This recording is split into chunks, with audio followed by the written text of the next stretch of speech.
Well, it wouldn't be Florida if it wasn't raining. So here's a new one that's going to be kind of boring, but I'll try to make it exciting because I'm just a fucking flake. If I tell you to roll your 401k or something into an IRA or something like that, prior to 2020, that wasn't even considered advice, and I could be an advisor and collect fees. It wasn't giving advice on ERISA products. Now, what's ERISA? ERISA is the Employee Retirement Income Security Act. It's what protects your retirement account that's with the public, with a corporation or something like that. Not your IRA or anything, but your corporate, your pension, your 401k, your 403b, deferred comp's not qualified, but things like that. If you lose your job and you have a 401k or some sort of retirement plan, 99 times out of 100, it's best to roll it into something else. And prior to 2020, if I was an advisor and I told you to do that, there's no problem. I can still get fees on the advice and all that. But as of 2020, they announced that going forward, any advice, if I give ongoing advice, if I already have a relationship or starting an advising relationship with you as a customer, I'm the IA or the IAR really. If I'm doing that, if I give advice on whether you should roll your IRA, roll your 401k into an IRA or something, that's considered giving investment advice, and I can't collect fees on that, on the result of my advice.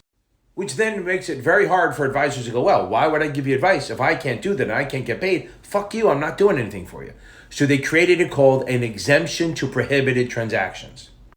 And again, the prohibited transaction is getting fees, ongoing fees from giving you that advice. So if I say you're in a 401k, I'm going to tell you to put you in an IRA, and then we have a relationship, and I charge you fees on that advice, and going forward, that's a problem.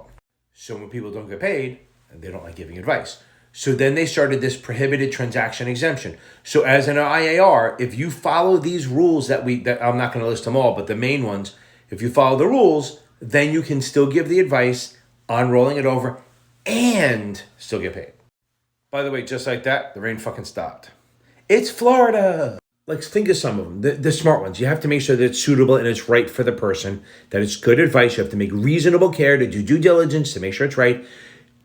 You have to give them alternatives if there are alternatives, which is like keep it in their 401k, which you never fucking do.